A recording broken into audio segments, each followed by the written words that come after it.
जय हिंद साथियों, मैं मंटू आप सबका पुनः अपने YouTube channel Mantu real world में बहुत बहुत स्वागत करता हूं। आज मैं फिर एक नए टॉपिक के साथ आपके सामने हाजिर हुआ हूं। आज का टॉपिक है अनुसूचित जाति और अनुसूचित जनजाति अत्याचार निवारण अधिनियम 1989। The scheduled caste and the scheduled tribes prevention of atrocities act 1989। इसका लागू तिथि है 30/1/1990 और यथा संशोधित अधिनियम 2015 SC/ST एक्ट 1989। लागू तिथि इसका है 26/1/2016।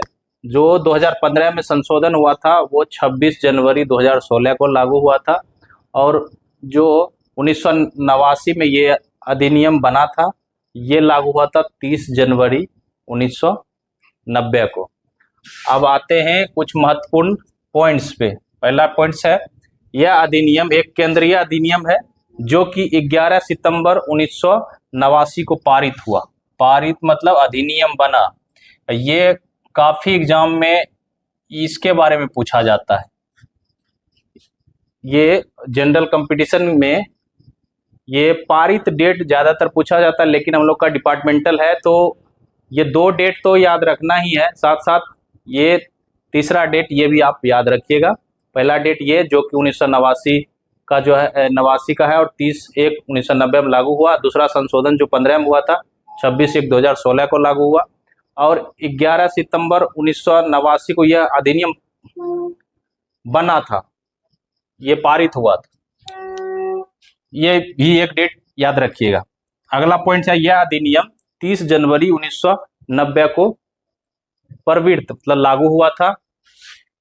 अगला पॉइंट है इस अधिनियम में 5 अध्याय तथा 23 धाराएं। ठीक, अगला पॉइंट देखिए, कहता है इस अधिनियम के तहत अपराध का अन्वेषण पुलिस उप अधीक्षक DSP रैंक के द्वारा किया जाएगा। ठीक है, उससे ऊपर DSP रैंक एंड अबव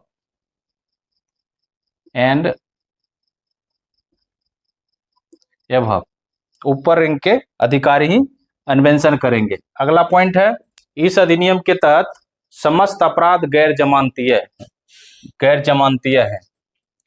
फिर अगला पॉइंट कहता है कि यह एक्ट केवल अनुसूचित जाति और अनुसूचित जनजाति के बाहर सदस्य पर लागू होता है। मतलब है कि जो SC/ST वर्ग में आते हैं ये उसके ऊपर लागू नहीं होता है। जो उससे बाहर के जाति के लोग हैं वो उसके ऊपर लागू, जो SC/ST से बाहर के जाति के लोग हैं उसके ऊपर ये SC/ST एक्ट लागू होता है।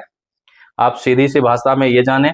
और इस अधिनियम के तहत अग्रिम जमानत का प्रावधान नहीं है। मतलब CRPC की धारा 438 का यहाँ इस अधिनियम में प्रावधान नहीं है। इस अधिनियम में आपको ये अग्रिम जमानत ये 438 के तहत नहीं मिलेगा। फिर चलते हैं, कुछ और महत्वपूर्ण पॉइंट है, फिर हम लोग सेक्शन पे आएंगे जो कि 23 धारा और 5 अध्याय है।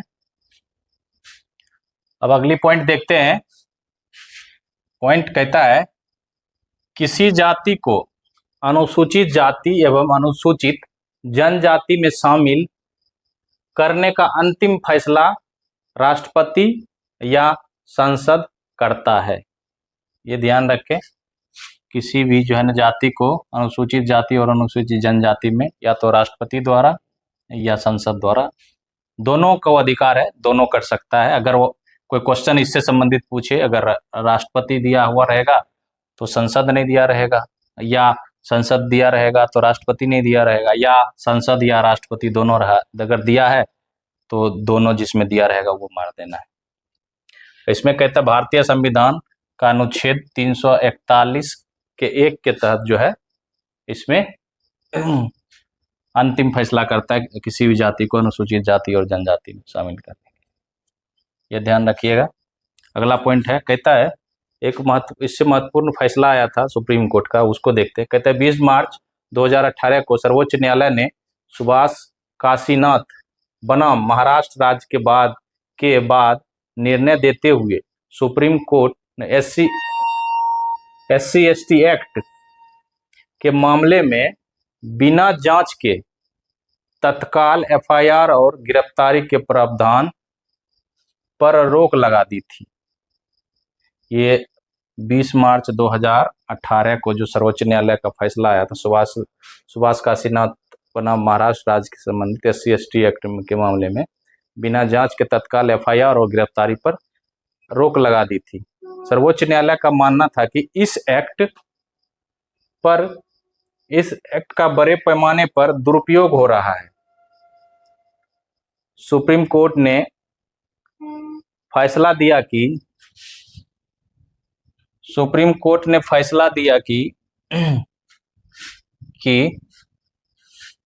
नहीं FIR और नहीं गिरफ्तारी, बल्कि शिकायत मिलने पर अधिकतम, मतलब तत्काल अगर कोई क्या कहते हैं मुकदमा दायर करने आता है तो ना तो उस समय जो है ना FIR लिया जाएगा और ना ही उसकी उस समय गिरफ्तारी होगी। उसमें कह रहा है कि अधिकतम 7 दिन के अंदर जो है ना DSP स्तर के अधिकारी द्वारा पहले जांच के पश्चात मामला दर्ज किया जाएगा। मतलब जो सुप्रीम कोर्ट का आदेश आया था तो वो उस समय कहा था कि शुरू में जो अगर कोई FIR कराने आता है SC/ST एक्ट में तो उसमें या तो FIR नहीं लिया जाएगा तो ना ही तुरंत गिरफ्तारी होगी, बल्कि 7 दिन के अंदर कोई DSP रैंक के अधिकारी उसको जांच पड़ताल कर लेगा, उसके पश्चात ही जो है ना मामला दर्ज किया जाएगा।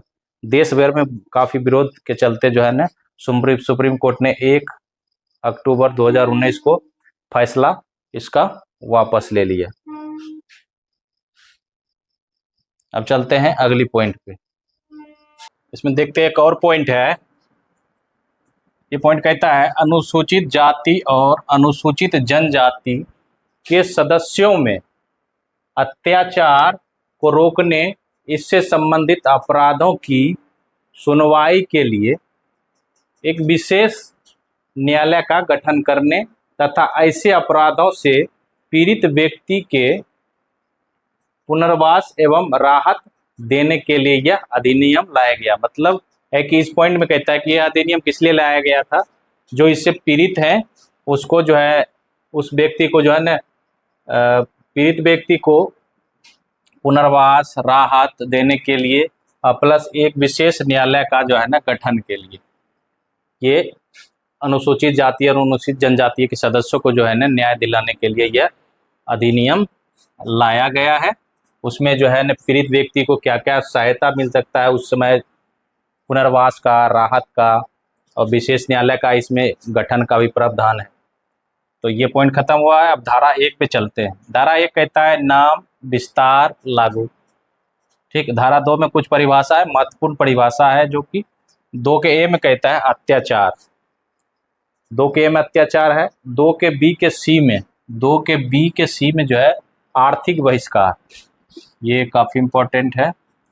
2 के बी के डी में अनन्य विशेष न्यायालय है। 2 के बी के ई में वन अधिकार है। 2 के बी के एफ में ये हाथ से मैला उठाने वाले कर्मी है, ये इंपॉर्टेंट भी है, इसको थोड़ा ध्यान रखिएगा। 2 के बी के एफ में 2 के बी के जी में लोक सेवक है, ये भी ध्यान रखिएगा। 2 के सी में अनुसूचित जाति और अनुसूचित जनजाति, ये भी इंपॉर्टेंट है परिभाषा के तौर पे। 2 के डी में विशेष न्यायालय का बारे में बताया गया है और 2 के ई में जो है विशेष लोक अभियोजक। 2 के डी में विशेष न्यायालय, 2 के ई में विशेष लोक अभियोजक, ये भी इंपॉर्टेंट है और ये भी है। और 2 के ई के बी में सामाजिक बहिष्कार, ये सामाजिक बहिष्कार जो है प्लस आर्थिक बहिष्कार, ये दोनों समझिए काफ़ी इंपॉर्टेंट है, थोड़ा ध्यान इस पे जरूर रखिएगा। पूछे या ना पूछे वो अलग की बात है, लेकिन याद जरूर रखिए 2 के बी के सी और 2 के ई के बी सामाजिक बहिष्कार है, इसमें आर्थिक बहिष्कार है ना। पीड़ित को 2 के ई के सी में बताया गया और साक्षी को 2 के ई के डी में। अब चलते हैं अगली धाराओं में, जो महत्वपूर्ण धारा है उस पर हम लोग चर्चा करेंगे। अब धारा 3 देखते हैं।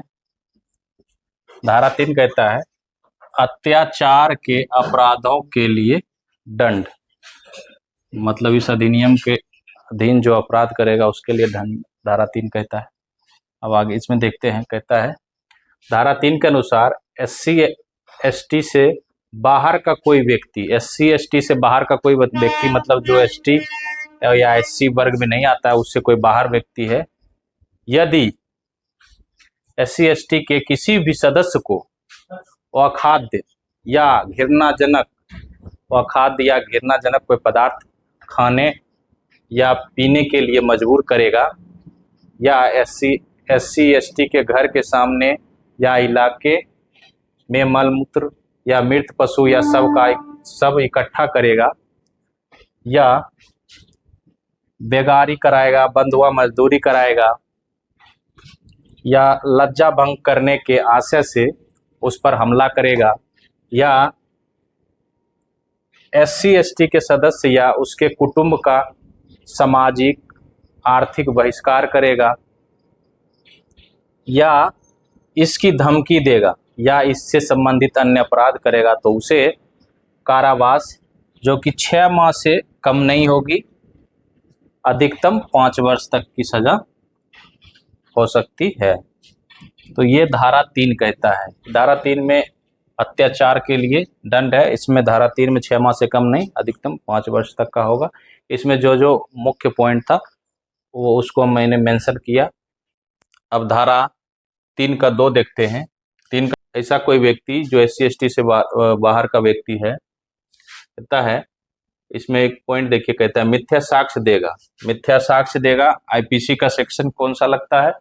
191 देगा, या गढ़ेगा, IPC की धारा 192 कहता है जिसका उद्देश्य SC/ST के सदस्य को किसी ऐसे अपराध के लिए जो मृत्यु दंड से दंडनीय है, मृत्यु दंड से जैसे दंडनीय है, धारा 302 लग गया तो दंडनीय है, इस तरह का IPC की धारा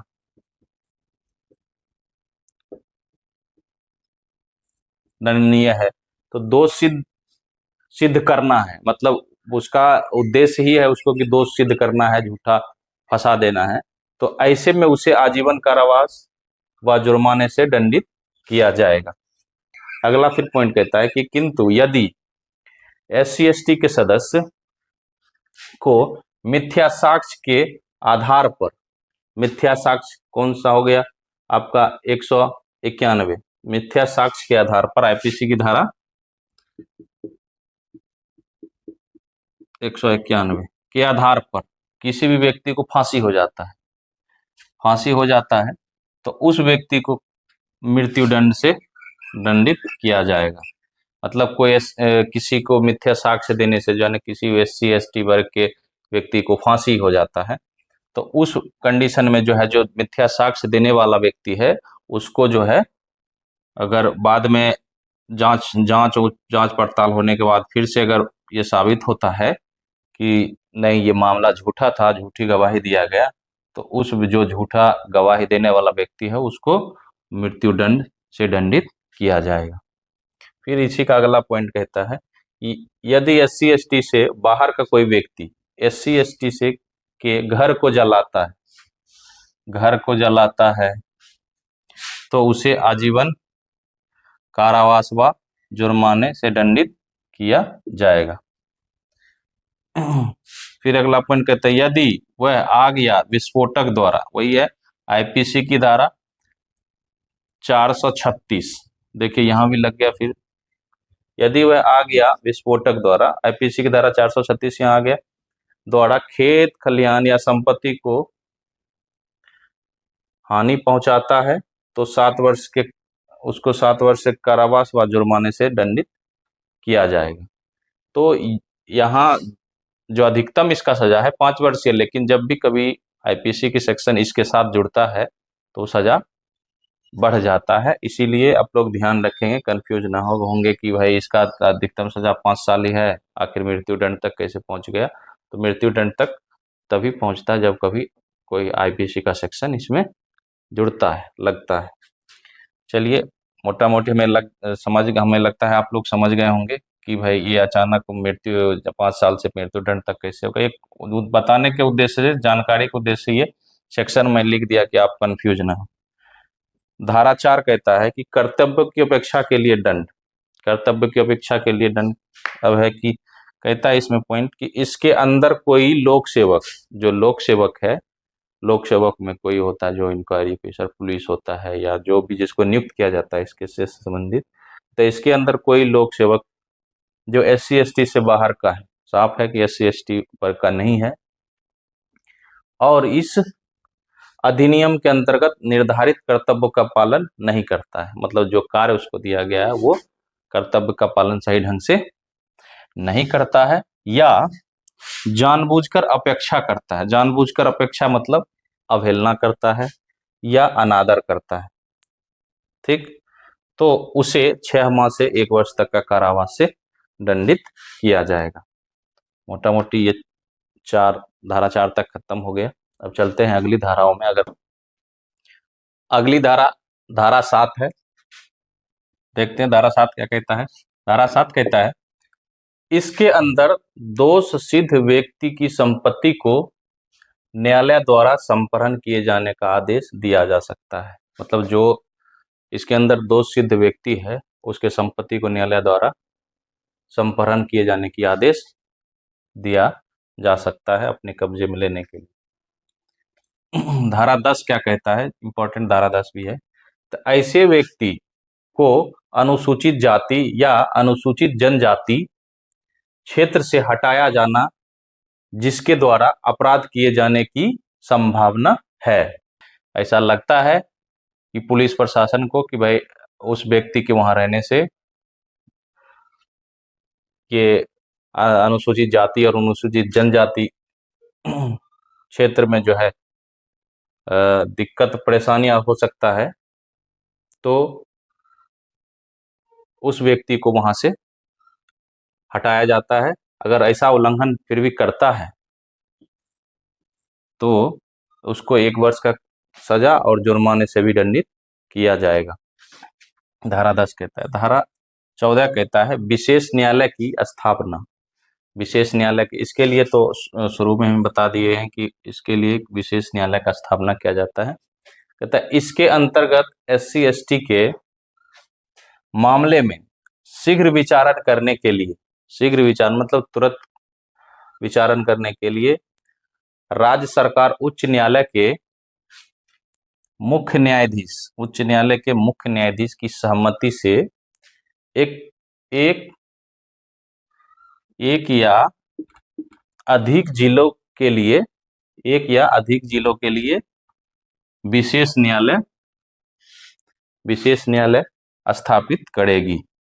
ये उच्च न्यायालय के मुख्य न्यायाधीश की सम्मति से राज्य सरकार एक जिले या प्रत्येक जिले में एक विशेष न्यायालय स्थापित करेगी, ये धारा 14 कहता है। उसी का नोट में देखते कहते विशेष न्यायालय के निर्णय के विरुद्ध, अगर विशेष न्यायालय कोई आपको दोष सिद्ध दोष ठहरा दिया है तो आप जो है ना उच्च न्यायालय में 90 दिन के अंदर अपील कर सकते हैं। मतलब वही विशेष न्यायालय के निर्णय के विरुद्ध 90 दिन के भीतर उच्च न्यायालय में अपील की जा सकती है। अगर दोष सिद्ध जिसको ठहरा दिया है तो आप 90 दिन के अंदर उच्च न्यायालय में अपील कर सकते हैं। अब धारा 15 कहता है कि प्रत्येक विशेष न्यायालय के लिए लोक अभियोजक की नियुक्ति करेगी, लोक अभियोजक की नियुक्ति करेगी। मोटा मोटी अब अगली धाराओं में चलते हैं। अगली धारा 16 है, देखते हैं धारा 16 क्या कहता है। कहता है इसके अंतर्गत अत्याचार करने वाले पर राज्य सरकार द्वारा सामूहिक जुर्माना लगाने की सख्ती का प्रावधान किया गया है। इसके तहत जो है धारा 16 के तहत राज्य सरकार जो है उसको अधिकार है कि वो सामूहिक जुर्माना भी लगा सकता है। धारा 18 कहता है इस अधिनियम के अधीन अपराध के अभियुक्त को CRPC की धारा 438 के तहत अग्रिम जमानत नहीं दी जा सकेगी। SC/ST एक्ट में अग्रिम जमानत CRPC की धारा 438 का प्रावधान नहीं है। इसमें विशेष न्यायालय या आपको उच्च न्यायालय ही जो है बेल दे सकता है। बाकी एंटीसिपेटरी बेल आप नहीं ले पाएंगे 438 के तहत जो अग्रिम जमानत है। धारा 21 कहता है केंद्र सरकार द्वारा बनाए गए नियमों के अधीन रहते हुए राज्य सरकार इस अधिनियम के संदर्भ में क्या कर सकती है, देखते हैं। राज्य सरकार पीड़ित व्यक्ति, उसके परिवार एवं साक्षियों को संरक्षण प्रदान करेगी। राज्य सरकार को जो है केंद्र सरकार के नियमों के अनुसार जो है अधीन रहते हुए इस अधिनियम के अंतर संदर्भ में जो है राज्य सरकार क्या करेगी, राज्य सरकार पीड़ित व्यक्ति, उसके परिवार एवं साक्षियों को संरक्षण प्रदान करेगी। ठीक, कहता विचारण के करने वाला पीड़ित, उसके आश्रित एवं साक्षियों के जांच के दौरान, अगर साक्ष्यों का जांच उसके दौरान में उसको क्या क्या दे सकता है, सामाजिक आर्थिक पुनर्वास आदि की व्यवस्था राज्य सरकार का आदेश दे सकता है। विचारण के दौरान जो है ना, विचारण करने वाला पीड़ित के आश्रित एवं साक्षियों को, जो पीड़ित है और जो आश्रित है और जो साक्षी है, उसको सामाजिक आर्थिक और पुनर्वास आदि की व्यवस्था राज्य सरकार करेगी। और अगला पॉइंट कहता है आर्थिक सहायता अपराध अनुसार 75,000 से 8,50,000 रुपए तक देगा। आर्थिक सहायता जो है ना, इस अपराध में अपराध के अनुसार जो है आर्थिक सहायता 75,000 से 8.5 लाख तक दिया जा सकता है। और ये हमारा कंप्लीट हुआ अनुसूचित जाति और अनुसूचित जनजाति अत्याचार निवारण अधिनियम 1989 संशोधित अधिनियम 2015। अब अंत में वही है, SIPF एग्जाम 72 के लिए मैथ, रीजनिंग और GK GS और करंट पर विशेष ध्यान दें। लगातार तैयारी करते रहें, 4 घंटा 5 घंटा जो भी है, जितना भी आपको समय मिलता है मन से तैयारी करें। और इस अधिनियम में एक चीज़ मैं बताया था कि आपको कि इसका अधिकतम सजा 5 साल ही है, लेकिन आप देखते होंगे मृत्युदंड तक का भी प्रावधान दिया गया है। तो इसका अधिकतम सजा 5 साल ही है। मृत्युदंड तभी लगता है या आजीवन कारावास या 7 साल का जब IPC के सेक्शन लगता है। काहे कि 2023 में एक NDPS एक्ट में एक अधिकतम सजा पूछा था ASI 72 में, तो उसमें 20 साल भी था और मृत्युदंड भी था। तो उसका NDPS एक्ट का अधिकतम सजा 20 साल ही है, लेकिन वही IPC की सेक्शन लगने के बाद ही उसमें मृत्युदंड की प्रावधान है। तो उसमें बोर्ड जो है 20 साल को सही किया था। इसीलिए मैं इस एक्ट में भी आपको बाकायदे कंफ्यूजन ना हो, आपको बता दिया कि उस एक्ट का अधिकतम सजा क्या है वो याद रखिए।